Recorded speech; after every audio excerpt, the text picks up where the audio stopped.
Bon dia a tothom. Gràcies per venir.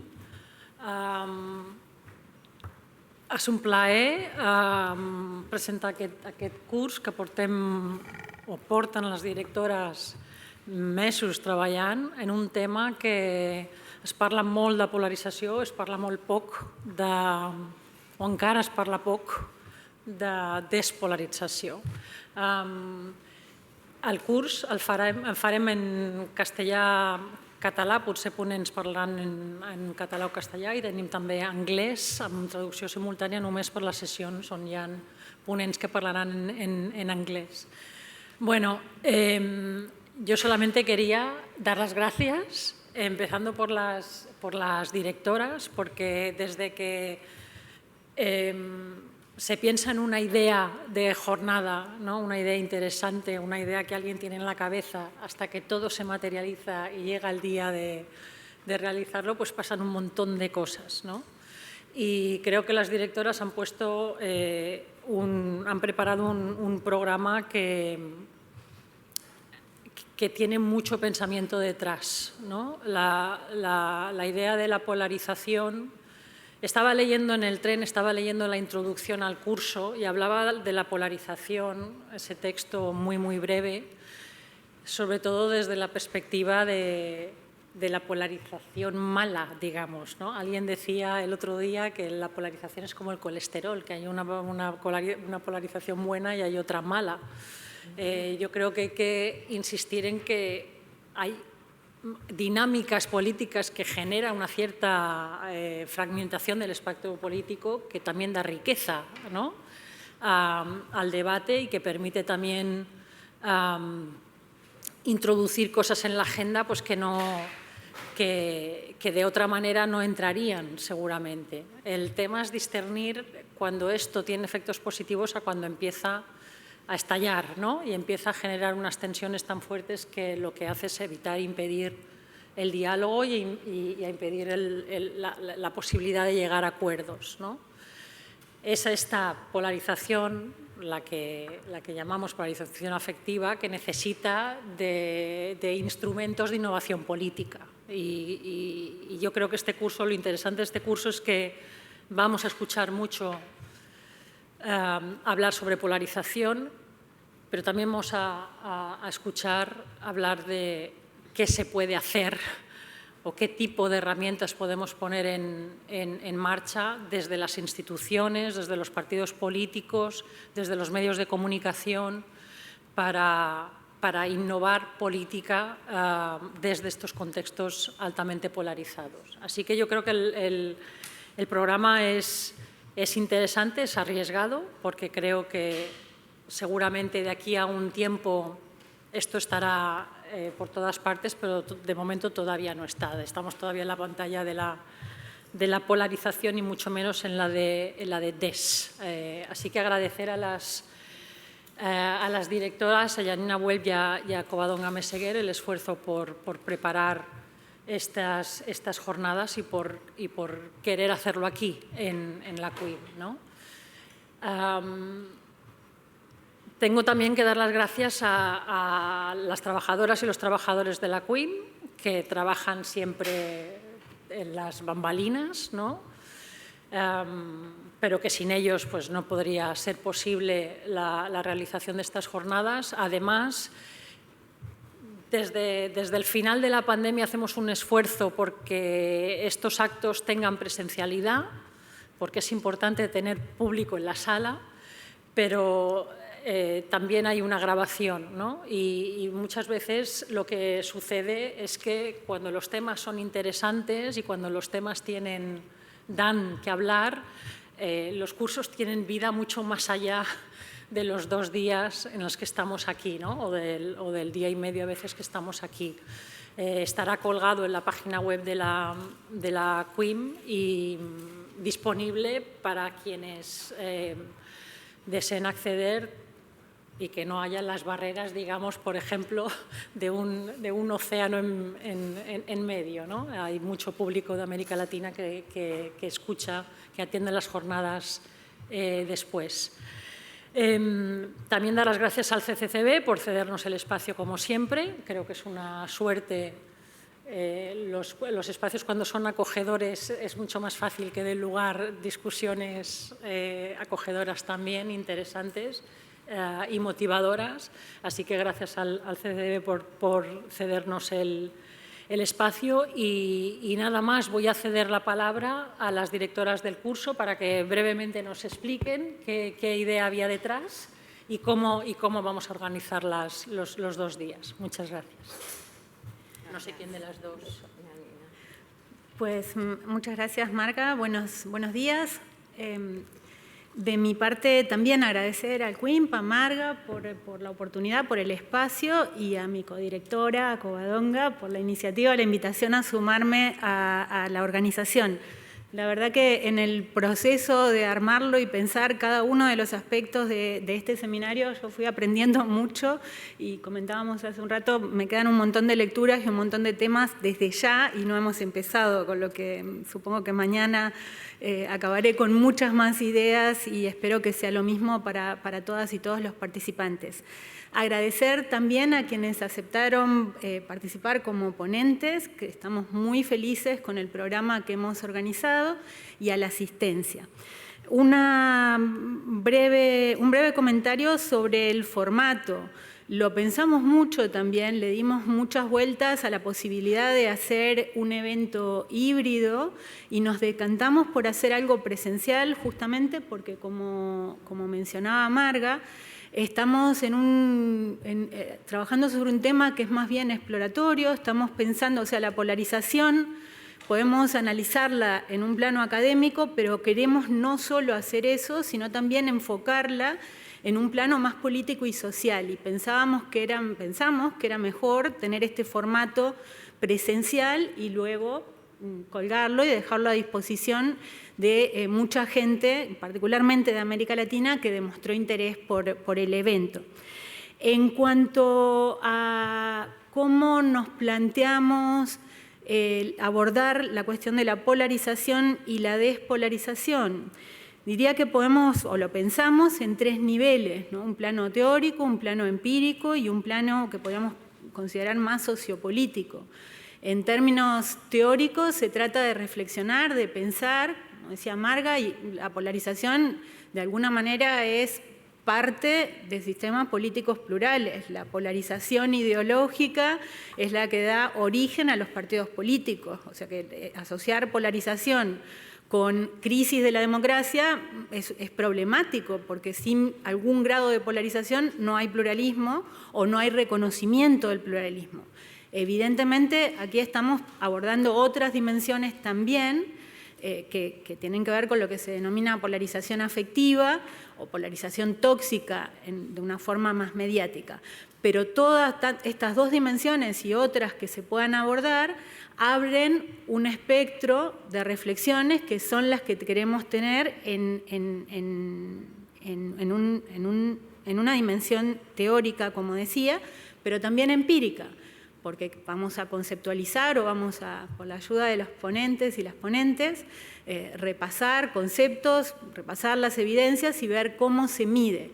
Y también, y esto es particularmente relevante, nos gustaría abordar los efectos de las distintas estrategias que se ponen sobre la mesa para paliar los efectos de la polarización, ¿no? Por dar un ejemplo concreto en otro ámbito, se tiende a hablar mucho de desinformación. Los estudios que están empezando a dar cuenta de los efectos de los fact-checkers muestran que funcionan, pero también crean mayor desconfianza. Entonces hay un lado muy negativo de este tipo de estrategias. Ahí es a donde queremos ir, porque, tercera dimensión, tiene efectos sociopolíticos muy claros, la polarización tóxica sobre la convivencia, la normalización de la violencia verbal y discursiva normaliza o habilita otras formas de violencia, o sea, no es un tema menor, para nada, y en términos políticos o de política pública o de gestión, también genera enormes dificultades para la gobernanza. Entonces, el reto es enorme, la impresión de partida, y mañana cuando cerremos el evento veremos dónde estamos, es que sabemos mucho más de cómo conceptualizarla, cómo medirla y qué efectos negativos tiene, y mucho menos, incluso en este momento, por lo menos yo me atrevería a decir muy poco, sobre cómo combatirla efectivamente. Entonces es ahí a donde queremos ir. Para hacer esto nos hemos propuesto tener unos paneles, unas mesas que abordan estas tres dimensiones y que intentan hacerlo desde perspectivas académicas, pero también desde la práctica. Y por eso, en los paneles, tenemos a gente que está trabajando en iniciativas concretas para producir despolarización. Y ahí viene esta idea, como decía, de combinar estas dos perspectivas.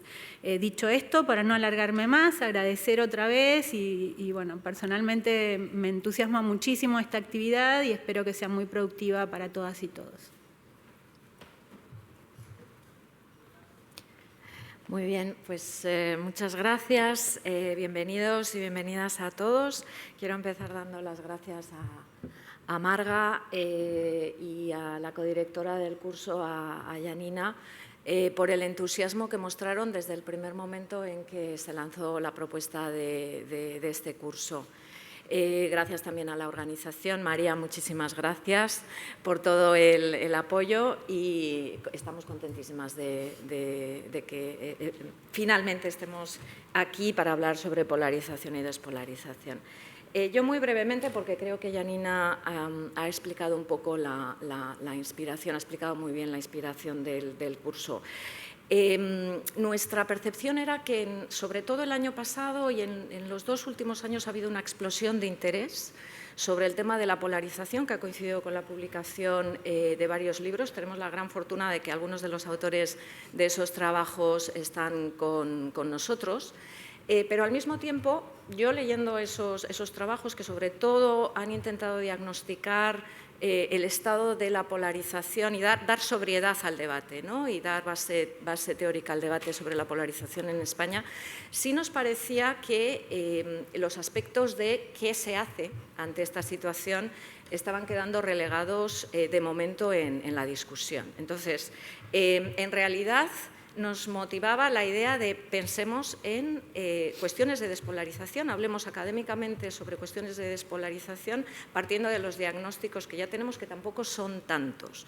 Pero sí es cierto que ahora contamos con mucha más evidencia al respecto que hace unos poquitos años. Nos interesaba mucho reunir a teóricos y a prácticos, porque nos parece que ahí hay un gap de comunicación que creo que podemos resolver en encuentros como este. Y por eso, cada uno de los aspectos de polarización que vamos a trabajar, que van a ser polarización a nivel de liderazgo, polarización a nivel de medios, sociedad civil, instituciones, tiene su correlato en organizaciones, en iniciativas de la sociedad civil, y creo que va a ser muy positivo esa interacción entre lo que nos dice la academia y lo que, por otro lado, la sociedad civil está haciendo. Así que esperamos que sea muy fructífera esa cooperación.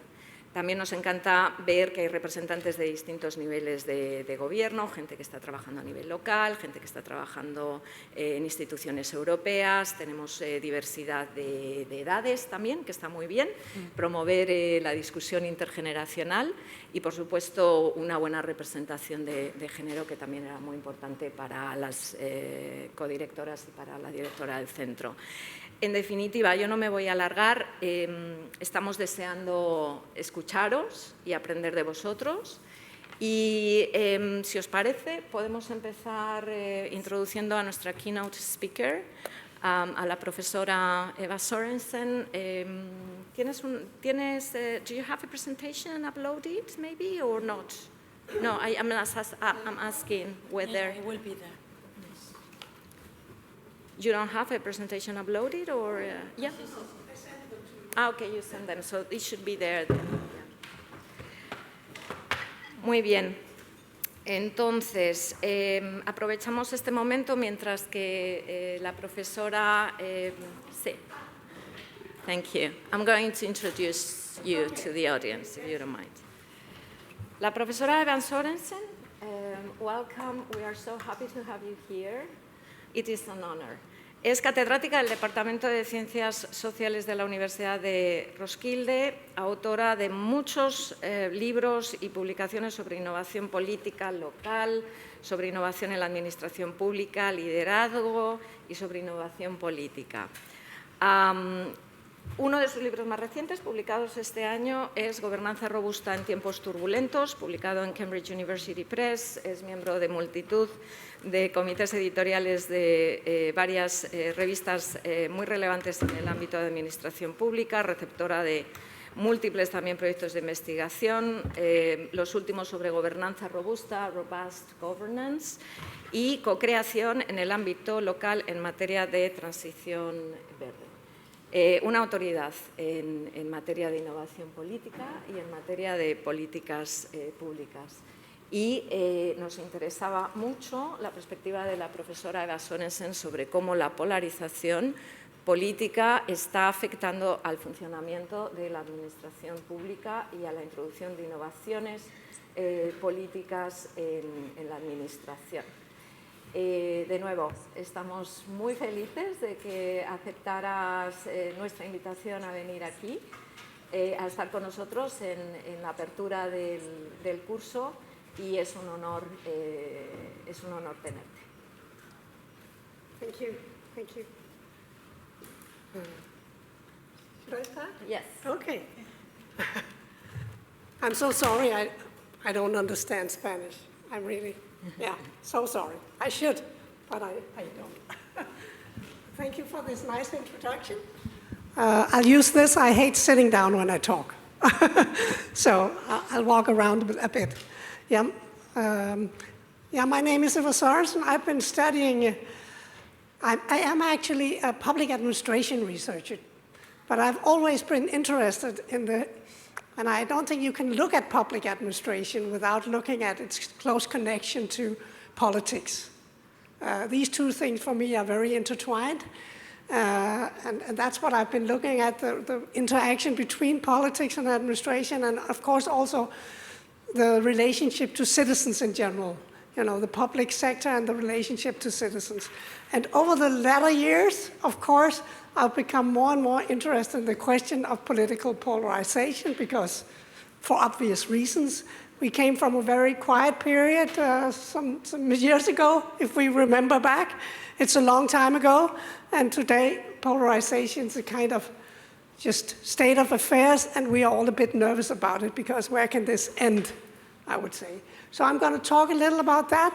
I'm going to talk about where we are, and then I'm going to talk about where we hopefully go and how we can, maybe as liberal democracies become better at tackling polarization so that we can kind of make democracy more robust, as this is one of the issues I've been writing about recently.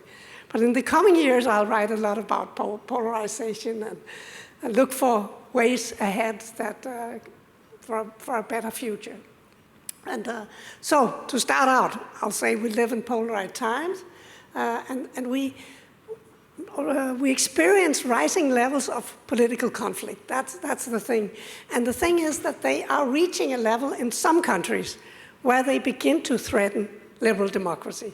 And that's a little strange because, what is the basic foundation of liberal democracy compared to illiberal regimes? I would say it is exactly that we allow for disagreement, that we say that's a constitutional feature of liberal democracy, that we say, well, people don't have the same opinions about matters. Basically, and we cherish and allows political conversations and discussions and conflicts to unfold. So basically, the main issue here is what happens? Is there a limit to how much conflict we can muster? And I would say no, but there's a certain kind of conflict that we now talk about as polarization. That is when the conflict becomes kind of a battle between 2 or 3 or 4 camps that basically begin to see each other as enemies that should be destroyed. This is the big difference between conflicts where you realize that you in a group have different views on a matter and continue to be a group that must find a way ahead by sorting out these kinds of differences in a way that doesn't mean that you destroy anybody.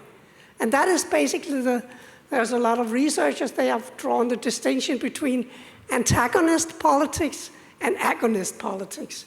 Where antagonist politics is something that conflicts between enemies, and agonist conflicts are something why you respect the other's right to be different.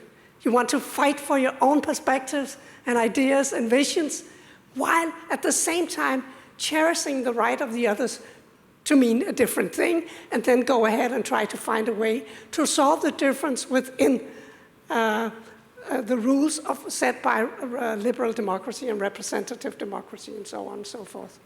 Agonism is particularly this code of conduct. You can say it's a norm, it's a way of thinking about how you behave in politics.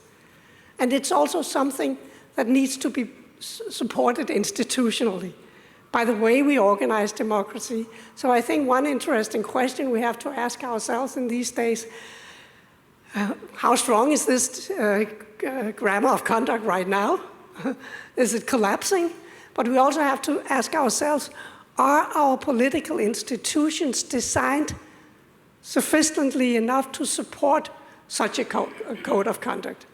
So this is a bit what I will talk about. But let's first see what the implications of this political polarization is for, first, politicians, and then for public administrators. I think we also have to consider what it means for politicians. I've done so many studies with politicians. And you know, in the situation we are in, we basically begin to think about politicians as crooks, right? Oh, these bad guys, what are they doing, and so on. But basically, many politicians start their career by wanting to do something that's good for society. But when they enter politics in a very, very polarized situation, the best you can do, the easiest way to get reelected, is to take part in that polarization, to choose sides, speak to your choir, and stigmatize your political enemies. Because this is what works best in a polarized situation. The worst place to be for a politician is in the in-between, because then you get enemies to both sides. Everybody would basically criticize you because the discussion is, you know, so tough that you cannot be in the in-between. And this is very stressful for many politicians. But many of them want to be re-elected, so they begin to accelerate in their speech. They begin to accelerate the polarization. This is not maybe because they wanted to, but because it's very, very difficult not to in the situation we are in. And if we looked, actually, the impact of this is that what I view, and many theorists view, as the key element in liberal democracy, that is our ability to negotiate and make compromises. That is exactly where you decide to meet and see we have very, very different views on this, but we have to move forward together. How can we do that? And that's, so for me, the essence is the capacity to meet and negotiate and make compromises that makes joint action possible. Because in the end, what is it? Why do we want a democracy? Why do we need a democracy? That is because we need collective action. We need people to make joint decisions, even though they disagree. You can then say that politicians have a reason also to want to change this situation we're in. And for me, it is because, for one thing, it is becoming very dangerous to be a politician, I would say. You know, look at the states where, you know, politicians are being shot, but you can also look just in this quiet little Denmark where I come from, that just, you know, in the social media and everywhere politicians are attacked, and, you know, they are also attacked in their own homes and so on. So it's getting really dangerous because what you do when you polarize, you produce a lot of enemies. on the other side or from the other side and so on. So it's not a nice place to be for politicians either. That's the first thing I wanted to say. The second thing I wanted to say is that it is not a nice place to be for public administrators either.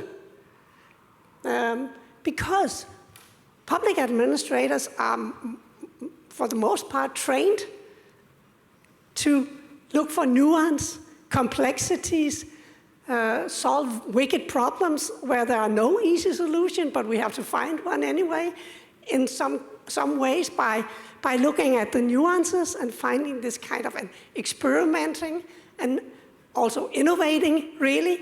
What I have seen many public administrators are trying to do when they face what the literature also called wicked problems like global warming or immigration or so on and so forth. What we try, or healthcare issues and so on, we look for, not for perfect solutions, we look for possible solutions, and that's, and it's polarization looks for simple solutions. Simple, easy, unnuanced solutions because they are easier to sell and it's easier to stigmatize the other by making things simple. This is basically it. And then there is, if you look at politicians who really polarize, or movements, social movements who really polarize, they kind of have a very, very bad relationship with expertise in science. I was talking to you about science, situation of science, that we become also as scientists, like public administrators, become kind of, what is this? They're just, and I would say that's what happens. We are deep state, right? What we are deep state. We are trying to go undercover and trying to to circumvent politics and decide on behalf of the people, not for the people, and so on. These kinds of rhetorics that we have this mob underneath, within the system that is kind of to take over decision-making from politicians who represent the people. So this is also a very, very bad place to be in for public administrators, because, and it's very interesting to think about how can we, both as researchers, but also as public administrators, how can we, kind of defend ourselves, or how can we approach the whole question about, or accusations about us being deep state, who are trying to undermine politics. I think that's one of the big questions we have to, think about.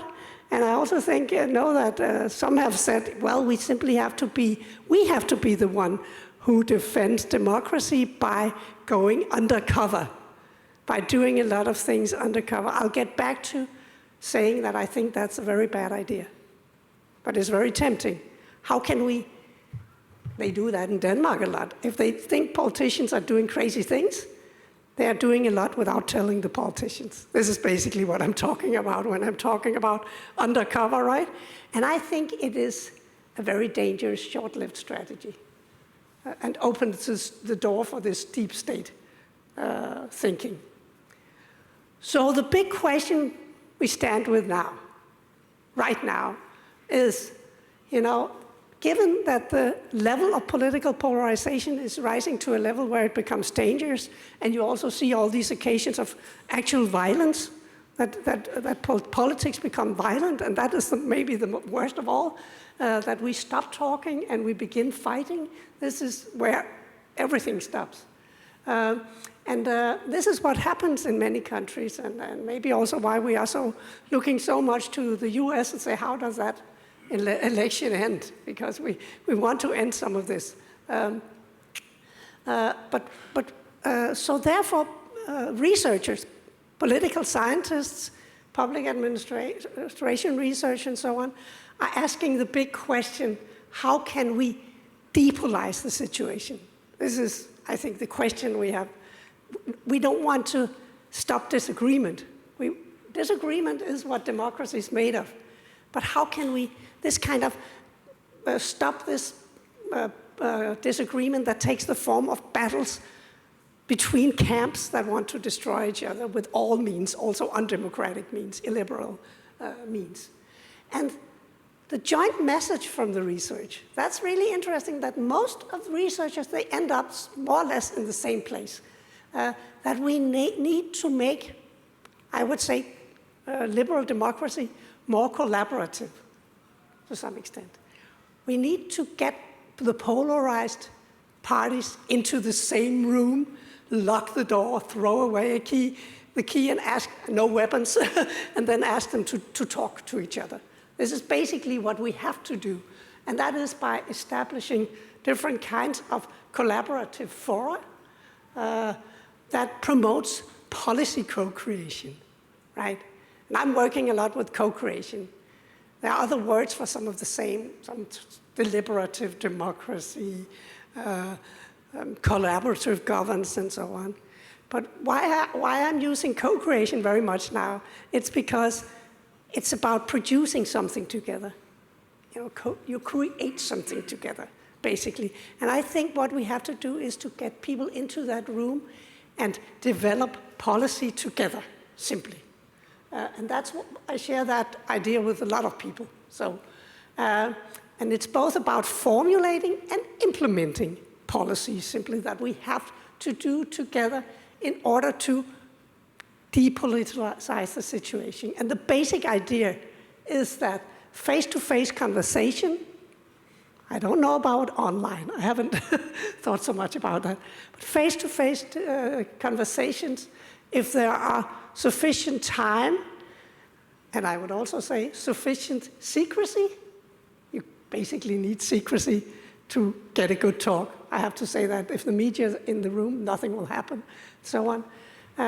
Then you can actually, such conversations can begin to weaken enemy images of the other, because you begin to understand the other a little bit, not agree with the other, but begin to understand the other a little bit better. And then also inspire policy innovation. There's a lot of huge literature and a lot of empirical research that shows that if you bring people with different mindsets, ideas, views, and experiences together, it can really trigger, first of all, what we call the creative destruction. You have to destruct your former images of the world, your former images of the other, your former images of the problem, and then to begin, because you have to destroy what you thought. Do you know how awful that is? I know how awful that is.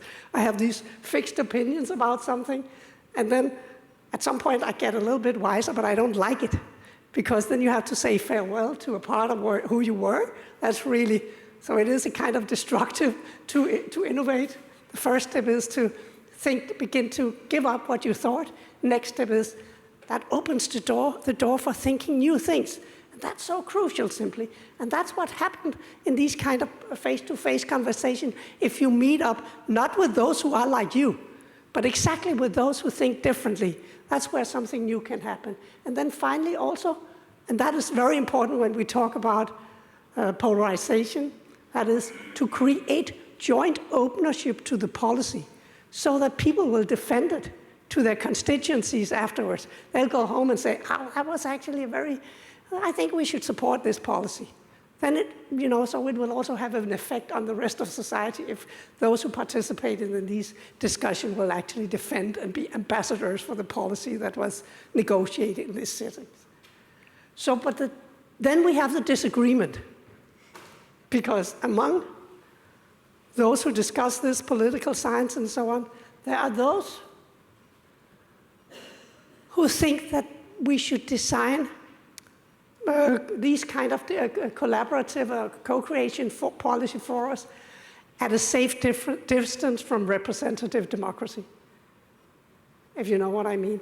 It is because there is this thinking that the institutions of representative democracy, we need them, but they are very bad, right? Because they are based on competition, so they contribute to polarizing things, and therefore we should keep arm's length when we talk, when we want to have good talks. We can never do it close to the competitive politics and party politics, which is mean in many ways.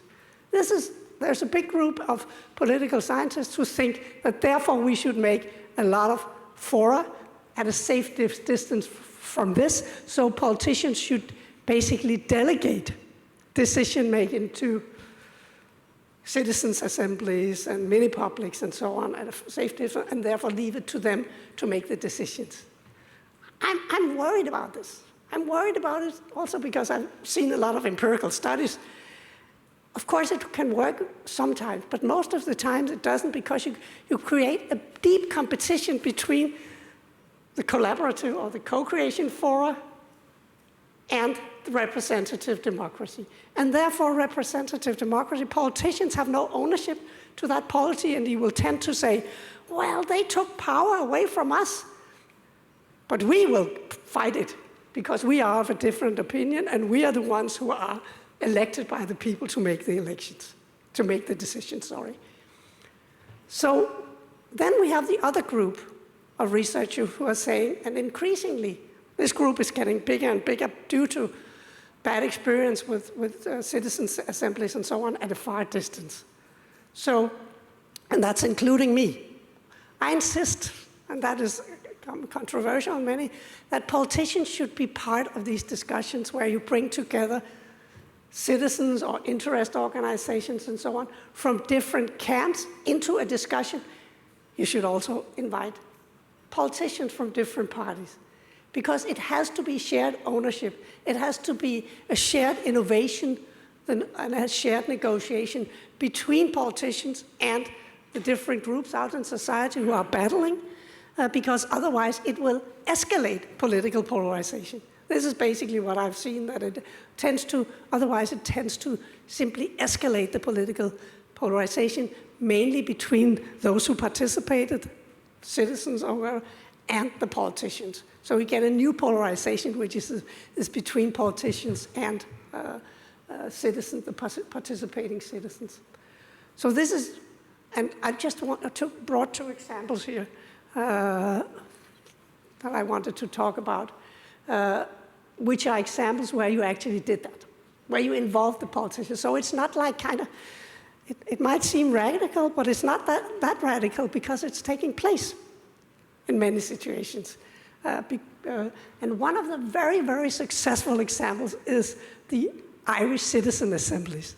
And these citizen assemblies are specific, very interesting, exactly because they involved, both politicians from different parties and a representative group of selected group of ordinary citizens who sat for a long time and discussed how can we develop a proposal for a new abortion policy. And the reason why politicians, actually did that, asked a citizen assembly to take part in this, was because they had tried in the parliament to make different kinds of proposals that were all turned down later at a referendum. So it was a kind of giving up. I think it was interesting because it was kind of giving up.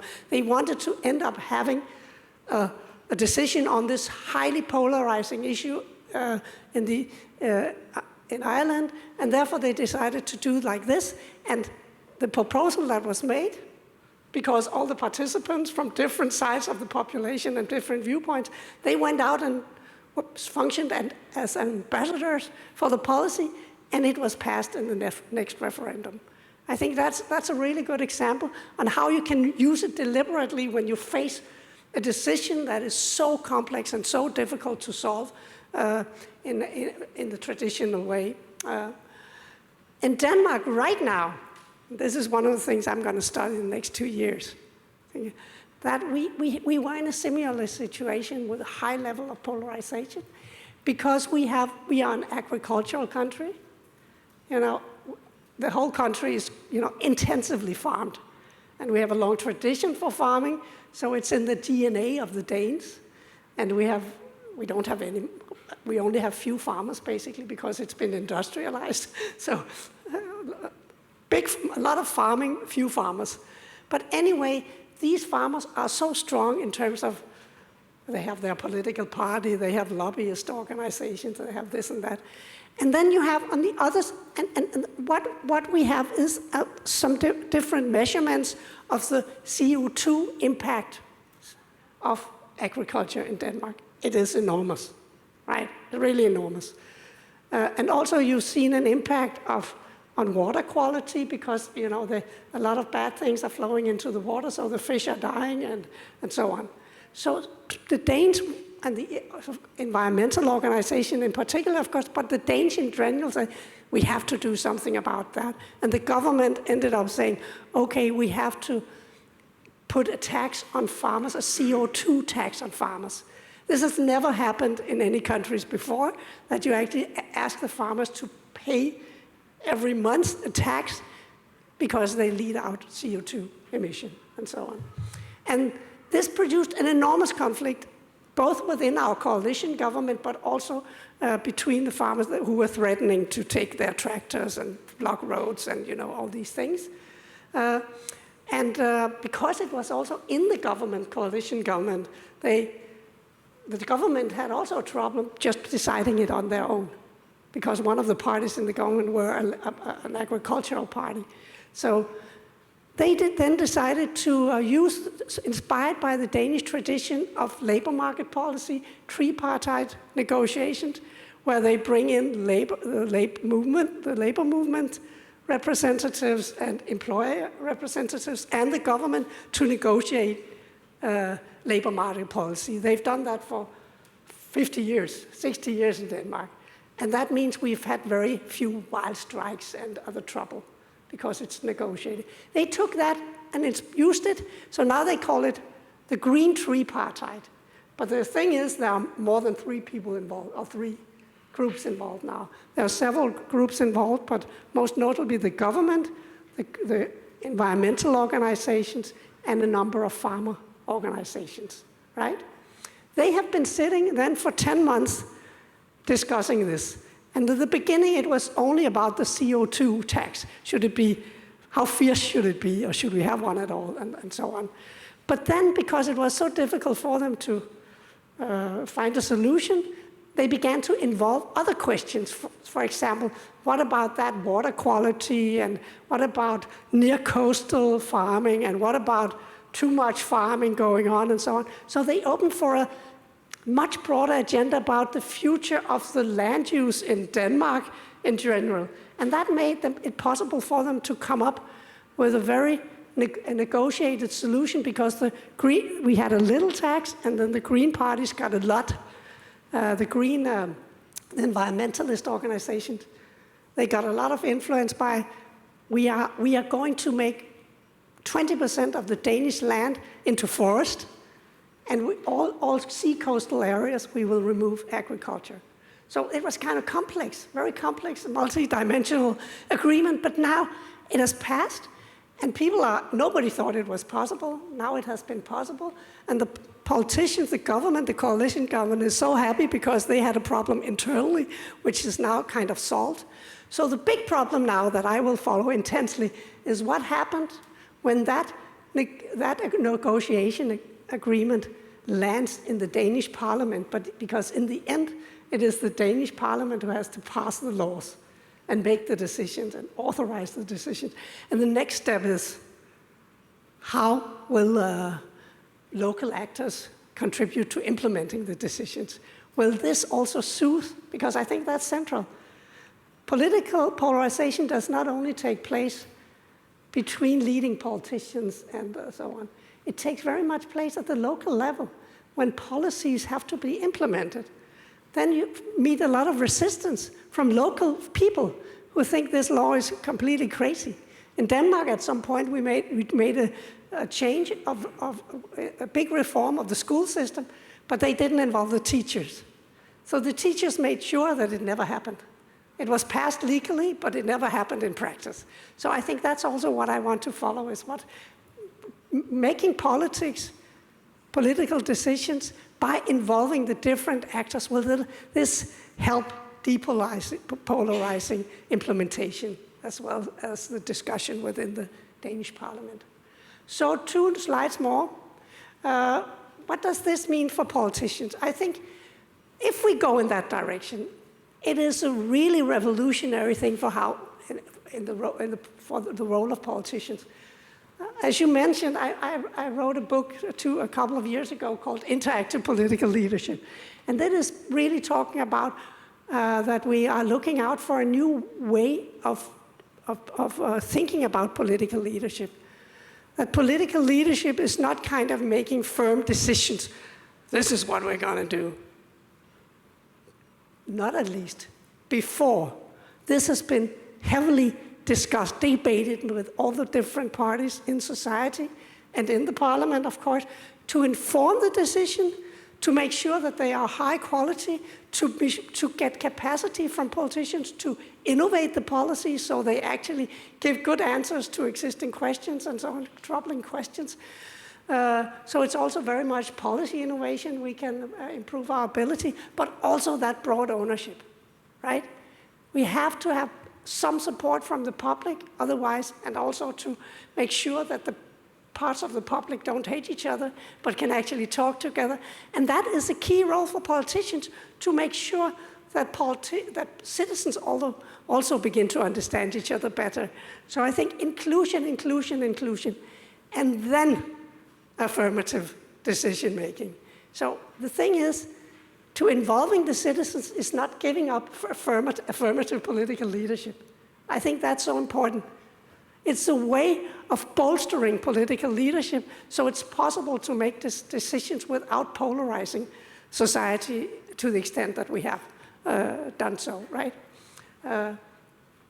Okay, and what does it mean for public administrators? This is the final point I want to make. Because I was saying earlier, I think it's a very dangerous strategy to go undercover and just govern society around the politicians.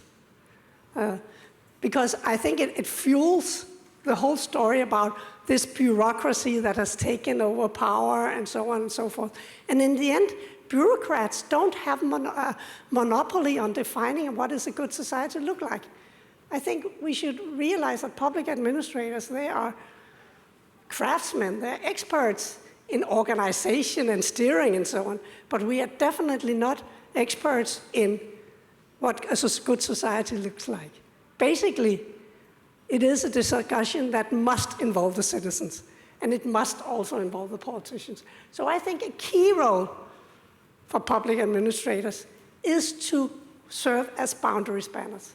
That is, to be those who organize, those who steer political processes so that the public and the politicians meet in a productive fashion, to develop and facilitate and direct some of these fora, the collaborative fora, co-creation fora, and that is a big task. I've followed processes and I've seen public administrators, begin to educate themselves as facilitators of dialogue between different parties. And I'd say it's a very powerful position to be in, because to organize relationships and to facilitate relationships is a very, very powerful thing. So it's not like stop governing. It's a different way of doing bureaucracy, I would say, by simply making sure that the processes through which we identify strategies for creating a good society is as productive as possible and involve the right actors. So this is, for me, a new role for public administrators. Thank you. That was it.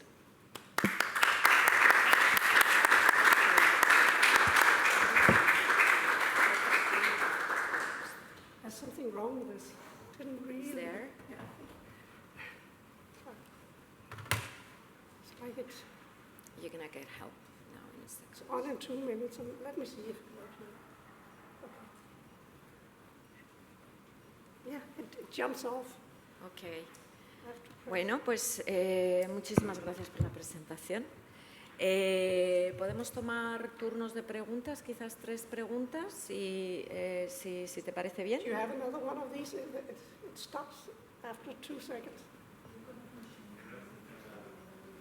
No está funcionando. ¿Podemos a lo mejor ir avanzando en inglés? Okay. So we are going to, if that's okay with you, to take 3 questions and then give you the word, if that's fine. I suggest introducing yourselves when you make questions, just to tell us your name and your walk of life, okay? Any comments or questions?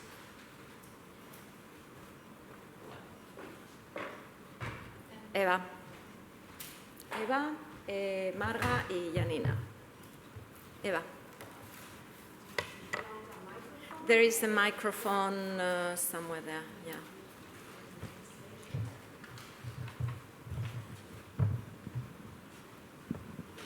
Thank you very much. Thank you very much, Professor Sorensen, for the presentation. I can do the question in English so that you don't need the... Okay. Okay. So I don't know Denmark very well, but I have 2 impressions, and you will correct me if I am wrong. So one impression is that Denmark is a small European country that has a practice of what we call consociational politics, so where agreement has been present precisely because society is also divided by many cross-cutting cleavages, so that there is a history of trying to make these joint decisions in a way that is different from other countries where majoritarian politics are more customary. That's one thing. And then the other thing is that if I am well informed, the Danish government decided recently to reduce the number of holidays. Or is it true? Yes, okay. So it's also a country where government, is not afraid of making what, at least in Spain, would be a highly unpopular decision, okay? So, and you started your presentation by saying, so politicians want to do, many of them, good things, but then they are concerned about being re-elected. And this is something that is intrinsic to the democratic process. We have elections, and if politicians want to take power positions, they need to be popular with people. So my question is not an easy one, is how do you get this balance between having competition, where popularity is important, with also the ability, the strength, the leadership, I don't know how to call it, to make decisions that maybe at some point are going to be unpopular, but they still need to be taken. I'm not saying that reducing the holidays was a necessary step. I don't know the story behind that, but that would be my question for you. Thank you very much. Should I ask now? Do you prefer to answer now? I can do that. Okay. Yeah. Thank you for the very good questions. Yeah, Denmark is a fairy tale country, I hear, when I'm abroad. Oh, we agree on everything, but we don't. And we certainly don't agree on holidays. They terminated one holiday, and the government polls are now at the lowest ever, because of that. Not because of all the other things they've done. It's because of that holiday, because they had not said they would before the election, and they didn't discuss it with anybody at all. So I would say the culture in Denmark is turning more and more towards, if you don't want resistance or lose the next election, you need to discuss with the people. This is kind of a turnaround. I think if they'd had a long process around that holiday, it would have been different, I think. That people feel, we have also introduced a new kind of a system where 50,000 signatures on a paper can force the parliament to discuss a political issue. And it has become so popular, and interestingly, both between citizens, even when the government doesn't pass the proposition, citizens are happy because they took me serious, they learned, they took up the agenda, I have been agenda setting, and so on. And the politicians like it because some of them, they say, oh, we are forced to discuss something that it would be easy for us to choose, not because it's full of problems. But this forces us, and that means that we might not build a lot of resistance that can suddenly explode. So I would say, people often ask me is, can this only, what I'm talking about here, only happen in Denmark? But I say no. I say no. I think it's easier because we've got a long history. So we are used to kind of it. But still, it's difficult, and I've seen it in many other countries, that they're beginning to work in this way. For example, I work closely with a research in Australia, where they have hardcore politics, I tell you. And they are beginning to make these new kind of forums where politicians are involved, and they seem to change both the culture within the parliament and among the public. So I think there's something here. Your question about how can we combine, or is it possible to combine competition and collaboration? I think it is. I think it's about finding a good dynamic between the two, because I think competition is a key aspect of representative democracy. But why does it have to be a competition that takes place far away from the public? I think we can make sure that the competitions are more in tune with what the people think, but also I think, that's very important, I think we have to involve ordinary people in politics to give them a better understanding of the different difficulties of making joint decisions, right? This is how the people become democrats. That's not only by putting up demands to the system, but simply being part of the hard negotiations that it involves to make collective decisions. And I think, so it's a kind of school for us all to be forced to take part in the difficult things instead of leaving it to those awful politicians. I don't know if that helped. Okay, thank you.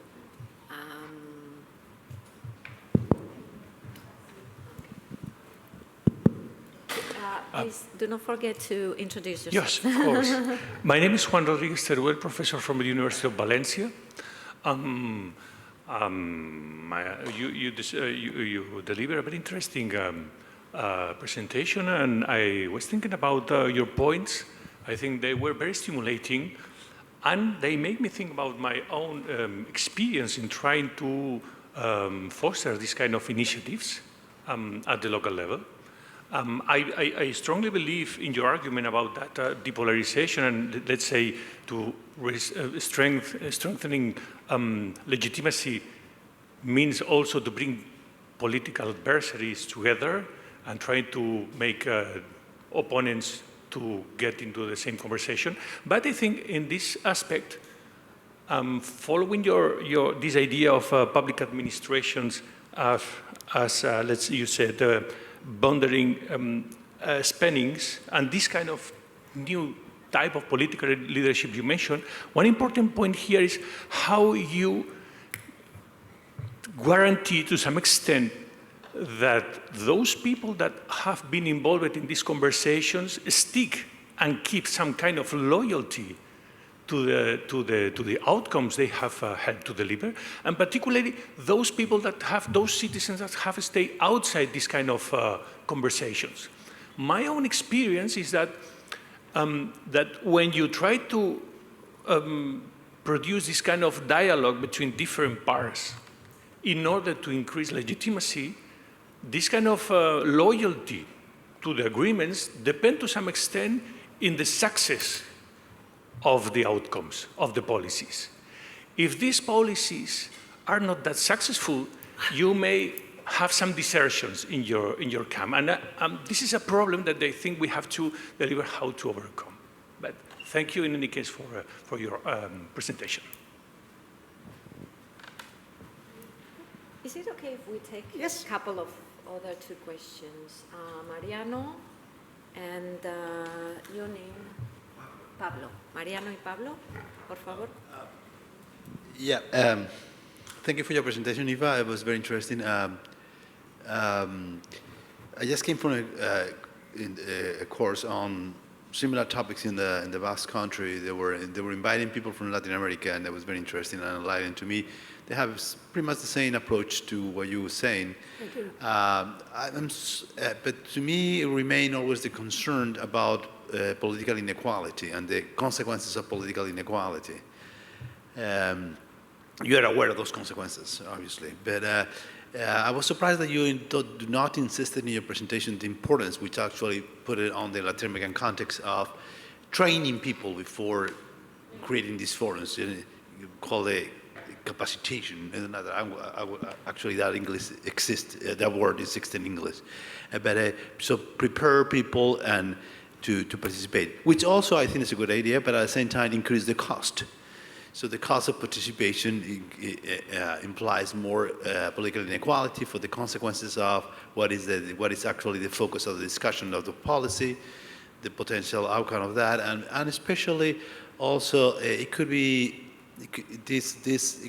increase the sense that in the rest of the people who were actually asking the previous question is that people who were left aside that actually might think that that still this is a very elitist system, that decisions are taken away from them, and are also increasing also the level of political disaffection. So in a way, I mean, I see the good things in terms of your proposal when it comes to political elites, but I have more concerns about what is going to be the consequences among the people. And I'm not 100% sure that is actually, well, I don't have a real answer to about that. Thank you. And Pablo?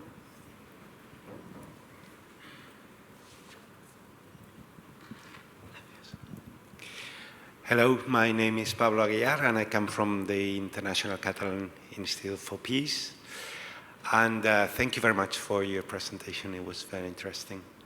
As you said, I agree very much on the fact that we know a lot more of polarization than we do on depolarization. And as a question and also in some way a comment, I think it may have to do with the fact that we're not very sure of exactly how it works in terms of, is it polarization a consequence of the political system, of a malfunctioning of democracy, and then our target should be the political system if we want to really depolarize, or else is it a much more bottom-up process, and it has to do with that depolarization is a way that harms democracy, so it's a process that comes from down and goes up to the level of democracy, and our target then should be more individuals rather than politicians or the political system. That's my question. Good question. Right. All very, very good question. And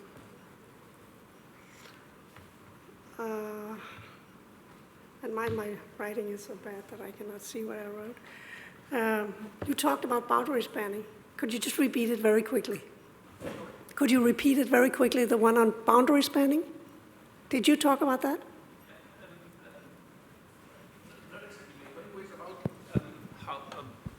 Excuse me. My point was about how to ensure the loyalty of the people to the. Oh yeah, success. Yeah, exactly. Yeah, that's a really good question because nobody wants a failure, and I think you can see the same signs in our parliaments or in our elected assemblies, that if something fails, it was the other who decided this, or you can't try to run away from a bad decision. So I think I think you can never escape that completely, but I think the process again is the answer, because if you build relationships in such negotiations, it has a really big cost to run from the agreement, because those people will never work with you again. I think that's a kind of what. So you have to be ready to accept that nobody will, and you can get a very bad track record. For example, in the Danish Parliament, if people run from an agreement and don't want to share the responsibility, nobody will ever work with them again. And I think that same culture that same dynamic could take place. But of course, it's always tricky. It is tricky. But I would say the cost is really high of doing that. Yeah. Then I don't know what it is my writing today, but I cannot. There was the example with the Basque country. I think I've been, the Basque, yeah. I've been very involved in what's going on in the Basque. One of the regions, yeah, where they have exactly tried this, kind of involving the citizens in making big decisions, and also because I think the place where it becomes important, I don't think you should always do that, but it becomes very important if you want to make big changes that affect people's lives, because that is when you stir polarization. That is when people have to change their way of life. And in the Basque region, they had Gipuzkoa, what is it called? That's that right? They wanted really to turn things around and had a really growth strategy and a lot of strategies where they wanted to develop a lot of things, and therefore they decided to involve the people. But what they didn't do, I would say, is they didn't involve the politicians. And they're trying to do that now because it was a mistake, I would say. So they can see it was a mistake, because when the power changes after an election, then it was close to stopping the whole thing, because the new government hadn't invented that new way of working. So now I think they're trying to also include politicians, also from different opposition parties in the process, and I think that's really important. And the thing about equality here, and when I talked about facilitating and become a boundary spanner, I think it's not only about bringing together, that it is, bringing together all the loud people and the capable and the competent people together, because they're trained in politics. They are sub-elites, or they are also kind of elite citizens, or organized interests and so on. But I think this involves much more. To be a boundary spanner as a public administrator, it involves organizing processes so that people who do not and cannot participate in meetings, who don't express themselves that way, who has to, in another way. I think it's very much about interviewing specific groups in their own location and bring that knowledge into the political process. So I think there's numerous ways in which you can actually do these things that does not involve, that where people don't have to have specific competences, participatory competences, but simply you just have to be much more outgoing as a public administrator. And that exactly calls for training. And I know a number of municipalities and areas where they have sat down and said, we have to train our public administrators to work in this way. And facilitation is one of the hardest things to do. So both to train hard-nosed people who knows the game, to train them or help them to talk together, but also to include the voices of those who are not able to participate or not willing to participate. I think that's really crucial, and there are a lot of interesting experiments going on now. I don't have the time to talk about that, but a lot of inspiration is coming up on how you can do that, and I think that's about time. And finally, the question, Pablo, that was also really, really interesting. Where does the polarization come from? And I think it comes from many places. And I think it might, I tend to see that our democratic institutions, I don't see them as the problem as much as they tend to be unable to really respond to that growing turbulence, our polarization. And I think the polarization comes from, at least one thing is that democracy has conquered. That's the ridiculous thing, that democracy has conquered. And you can see that in the sense that there's a lot of research trying to document changes in the political identity of citizens in liberal democracies. And these studies show that we have changed completely. From the time when we elected our kings and then waited 4 years, and if we didn't like what they were doing, we just waited, right? Because we had elected them. They said, well, you elected us. Okay, we leave it to you. You're the wise guy, but maybe I'll elect someone else next time. But we were peaceful and quiet because we were very authoritarian in our mindset. We believed in authorities. We also believed in public administrators when they said something. We don't anymore. And it's basically because we have trained ourselves not to be. It's this kind of democracy is conquered because it has produced a democratic culture.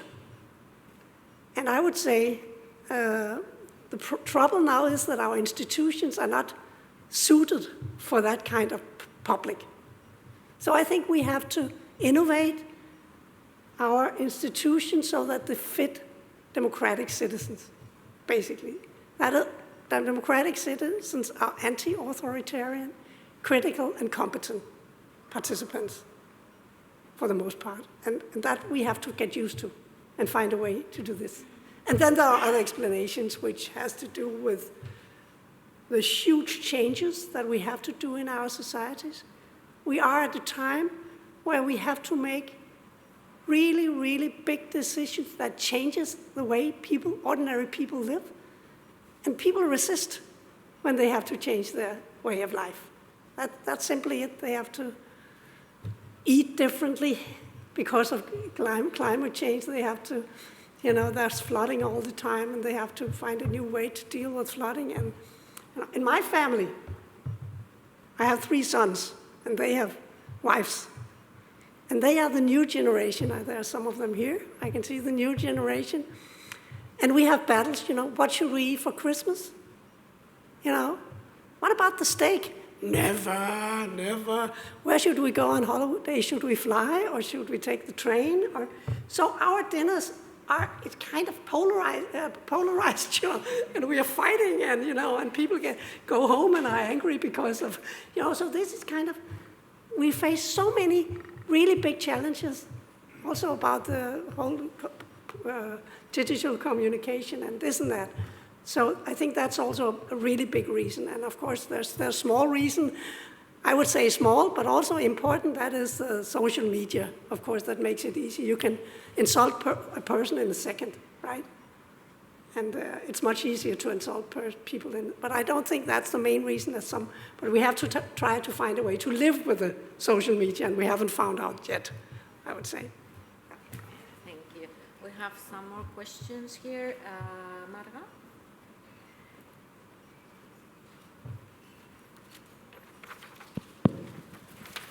Okay. Después tú. No, well, that works well. Can you introduce yourself, please? Yes. Well, my name is Nina, and I'm from France, and I come from political sciences, but I came here years ago to study political ecology, so the last point you made were like really leading to whatever I was going for. But first of all, thank you so much for your presentation. It was very, very interesting and enlightening. So it brought a lot of stuff, so I'm going to try to be brief and I feel like it kind of like follows up a bit on the previous questions and the point you just made. And I mean, obviously we're just starting so I'm sure I'm going to learn much more about polarization in those 2 days. But one of the things that I came here kind of understanding about polarization from previous things, like also it comes from like the fact that the more some voices are marginalized, the more they will come back in a violent way. And I think it's very interesting now when we're talking about those subjects, talk about fake news, conspirationism, all of this and that. But I think there is also something less about that also, of like the strength that is coming back in certain voice is also like linked to this thing of marginalization, and not only like the media communication styles that we have nowadays, even though it's enhancing this kind of thing. And I mean, obviously everywhere in politics at the moment, very polarized and everything, but like, as I said, I come from France, so we are really in a moment right now where we experience that firsthand, and like the whole question of like our system and things like this, and we are actually gonna, I don't know if they're gonna be locked, but we have an assembly where it's gonna be interesting to see what's gonna happen, and that I, maybe again, coming from France, really hard for me to imagine agreeing on certain things when you see the extent of differences and like the states of the questions they have to deal with. So I'm just betting for a blockade, which I mean might be better. And so it comes from the French example and all the things that you said, but I think it brings back to like bigger, like what we see sometimes, I feel, and for example with what happened in politics in my country lately, is that yeah, high polarization has brought back one of the most conservative governments we had in years, because in the middle is seen as the one that are gonna make the discussion happen. Interestingly enough, from like parties and groups that have been voted the less. So it's interesting to see, and we've seen that, like, I mean, we could really go into details in that, but like the most polarized the debate is coming. In France, the most, like the whole dinosaurs of the old politics are coming back and taking a center stage. So it's quite interesting to see that, and also it's quite depressing because it only enhances the thing of saying to people, your vote don't matter, and what have you never tried next time? This is just gonna be, in my opinion, the extreme right rising at the next elections, because in practice now, there were blockades and islands and everything like that, but the current prime minister and the composition of the government is not representative to what's going on at the assembly, even though I agree in our system, it's some kind of like a bit strange situation, so. But all that I'm wondering, we could talk about like, yeah, a change of republic and everything. I mean, I think there's something very specific in French politics about that we're very polarized in our institution themselves and the rules that we have. But I think it also puts back the bigger picture in general, like that, what is it questioning polarization and depolarization without questioning the rules of the game, kind of? And I feel this is something that comes with polarization. And maybe I'm taking out big words and yeah, but one might say that this kind of things we're looking at right now is like really reformist. And what if like, to me, maybe again, being young, French or whatever, like to me, like those are major, bigger cracks in the system that is not only about like the way we communicate anymore and everything, but maybe the rules themselves, the system itself based is what is creating such huge cracks. And again, maybe a bit naive, but I'm just wondering, like, because one might say when seeing at that, like this is another way of maintaining a system in place, on maintaining statu quo. And you look at the French example right now, this is what is happening.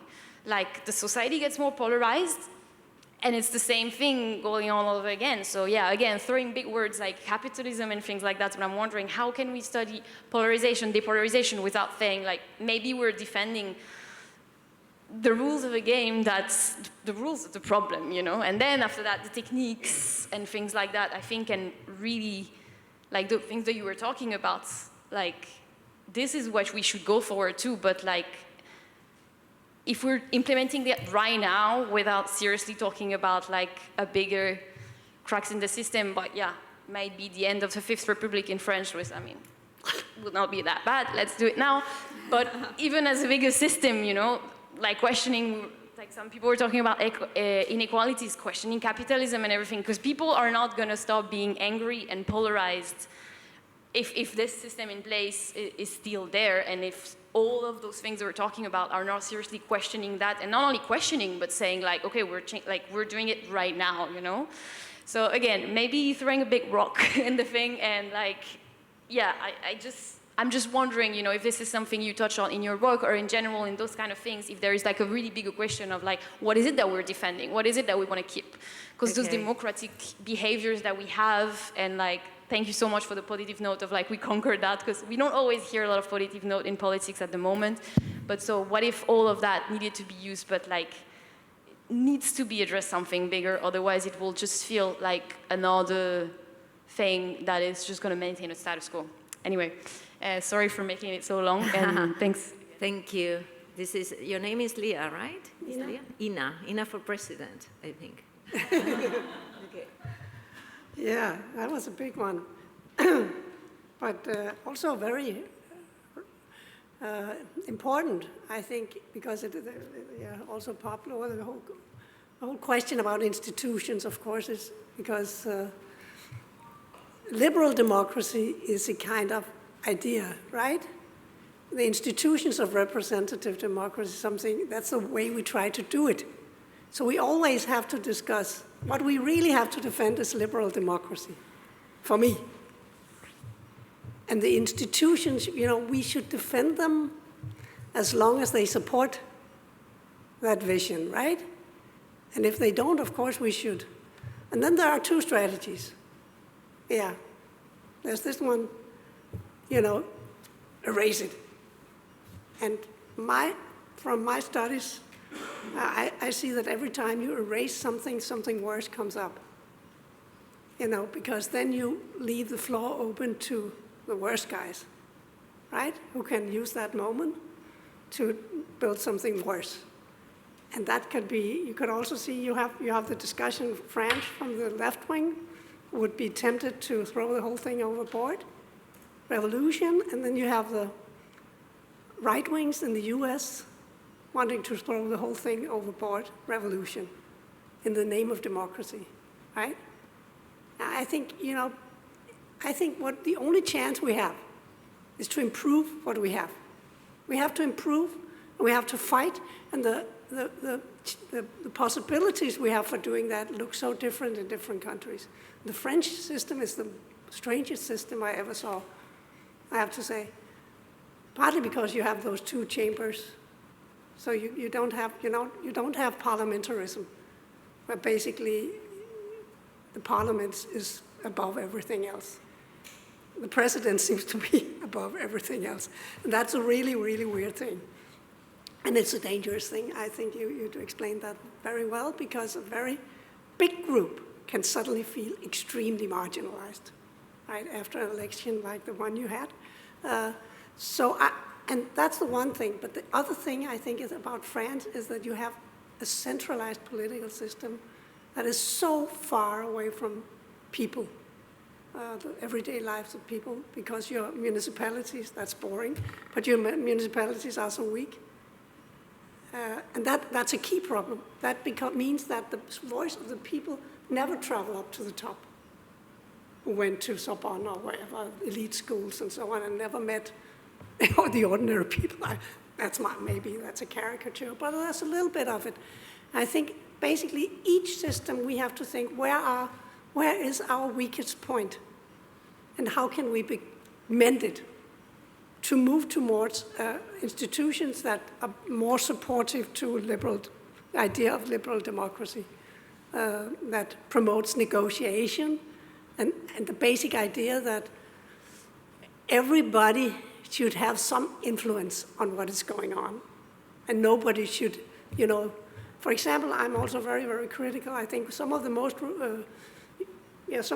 polarized countries are countries like France, where it's so elitist and the parliament is so weak, and the others are majoritarian systems, where the whole idea is to marginalize 49% of the public, which is a disaster.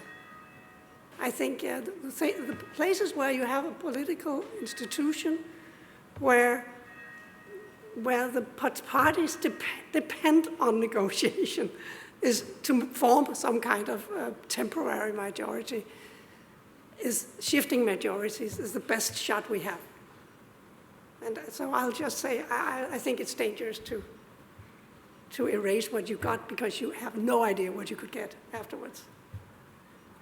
Okay, I think it is the time to finish. We have half an hour to continue the discussion and the conversation over coffee out there. Thank you again for your wonderful presentation and for the discussion. Thanks to all of you. Thank you for so interesting questions.